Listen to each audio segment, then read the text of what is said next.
Bonjour à tous, donc je vais vous faire cette petite vidéo parce que j'ai reçu quelques travaux sur l'approche par le risque, là, sur les risques professionnels, et il y a des choses plus ou moins comprises, donc je me permets de vous faire cette vidéo. Je vous épargne ma tête des jours de confinement, donc vous n'aurez que mes mains et le papier. Donc, en vous distribuant, en vous postant ce cours, j'ai voulu vous faire une approche par le risque. Donc ça, en fait, ce type d'approche, ça permet de repérer les dangers dans une situation de travail. Vous avez vu qu'à chaque fois, je vous donnais une situation.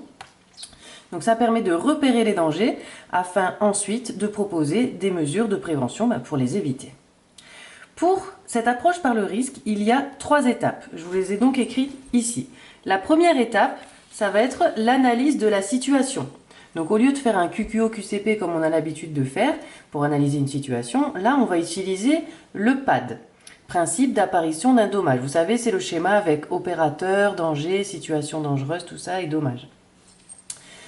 Ensuite, on aura une deuxième étape qui sera l'évaluation du risque, c'est-à-dire on va devoir estimer si le risque est à traiter de manière prioritaire ou non. Et enfin, lorsqu'on aura fait ça, on fera la troisième étape, c'est l'étape où on propose des mesures de prévention, donc pour éviter que l'accident n'arrive.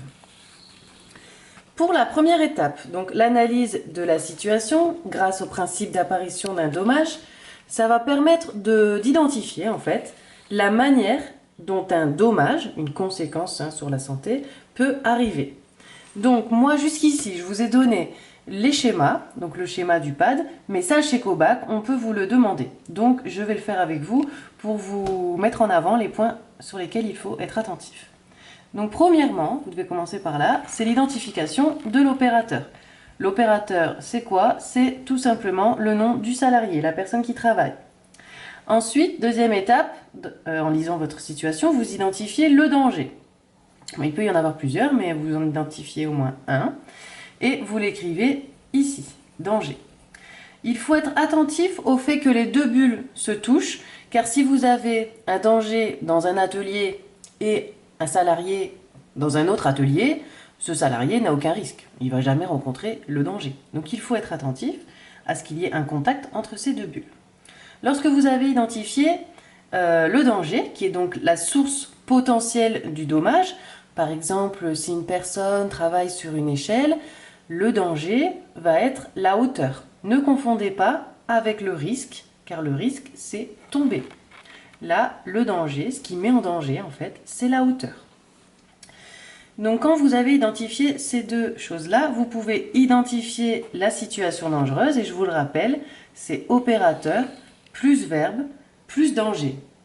C'est en fait une situation dans laquelle l'employeur va se retrouver en présence du danger, mais soit ça dégénère, soit ça ne dégénère pas. Par exemple, si vous travaillez avec un couteau, vous êtes en train de couper la viande sans gants avec un couteau, vous pouvez vous couper ou ne pas vous couper, mais le danger est présent. Donc la situation dangereuse, c'est toujours opérateur plus verbe plus danger, donc situation dangereuse, et le verbe c'est souvent travail, mais on peut en choisir un autre. Vous reliez la situation dangereuse aux deux bulles précédentes et vous identifiez ensuite l'événement dangereux, qui est aussi l'événement déclencheur. Alors, événement dangereux, je vous ai écrit ici, c'est un événement extérieur à la situation qui engendre l'accident. Donc c'est vraiment ce qui va causer l'accident. Par exemple, donc toujours sur mon exemple de la personne qui coupe de la viande, elle est donc en train de couper de la viande avec le couteau, avec le danger. L'événement dangereux, ça va être sa main glisse ou le couteau glisse sur ses doigts. Voilà. Un autre exemple qui est un peu plus difficile mais que vous allez souvent rencontrer aussi, c'est une notion de répétitivité, de répétition. C'est-à-dire par exemple Monique porte un carton de 30 kg. Donc voilà, c'est une situation un peu dangereuse parce que c'est lourd. L'événement dangereux, ça va être la répétition, c'est-à-dire qu'elle le porte toute la journée. Voilà, donc ça, on verra des exemples avec cette notion de répétitivité, mais je vous l'indique quand même. L'événement dangereux, on le relie aussi aux deux bulles précédentes et on le symbolise par un éclair. Voilà, alors cet éclair symbolise en fait l'accident, parce que s'il y a eu événement dangereux, il y a donc eu accident. Et ensuite, on fait une case pour le dommage qui a donc été engendré par tout ce qui s'est passé là. Et on le nomme ici. Donc vous avez pu voir que selon les situations, le dommage était indiqué ou non. Par exemple, parfois c'est marqué que Hugo se fait une entorse à la cheville, vous mettez donc entorse à la cheville. Parfois on vous présente juste la situation dangereuse, c'est à vous d'imaginer. Dans ce cas, il ne faut en mettre qu'un seul. Ne mettez pas entorse ou jambe cassée ou traumatisme crânien. Non, c'est un seul parce qu'après vous allez devoir estimer la gravité de ce dommage. Donc si la conséquence elle est grave ou non. Donc d'une, vous n'en mettez qu'un et en plus vous êtes précis, vous ne mettez pas entorse, vous me précisez l'endroit de l'entorse. D'accord ? Et enfin, il n'y a pas besoin de faire de phrase, c'est pas Hugo souffre du dos, on va mettre dans ce cas douleur au dos.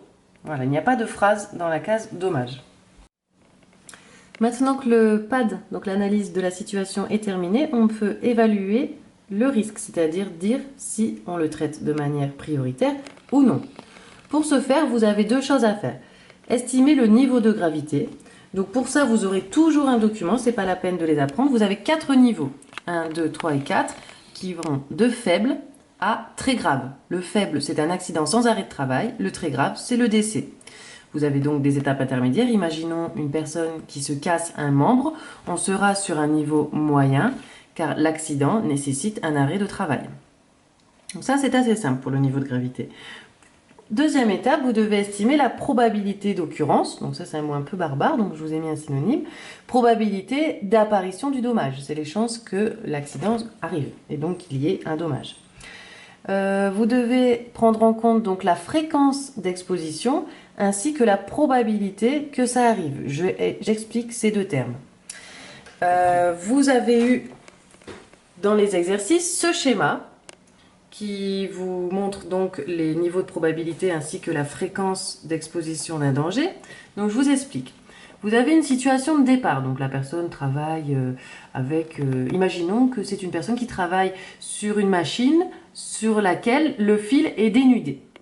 Donc si la personne travaille sur cette machine toute la journée, on aura une durée d'exposition qui est longue. On est donc dans la fréquence ici, hein. Durée d'exposition longue. Bon, si cette personne vient juste faire une pièce 10 minutes dans la journée sur cette machine, l'exposition sera courte. Imaginons qu'elle est longue, qu'il passe toute la journée sur cette machine. On va donc se diriger sur ce côté de la fourchette. Fourchette haute, fourchette basse, on va rester sur la basse. Vous n'avez donc le choix plus qu'entre le niveau 3 ou 4 de probabilité. Et vous allez pouvoir choisir entre le niveau 3 ou le niveau 4 grâce à la probabilité d'apparition du problème. En fait, imaginons que la personne ait des gants isolants. La probabilité qu'elle se fasse électrocuter par ce fil dénudé est très faible. En revanche, si elle vient travailler toute la journée déjà, donc avec une fréquence longue sur sa machine, et qu'en plus elle n'a pas de gants, la probabilité que l'accident arrive est élevée. On sera donc sur du 4. D'accord ?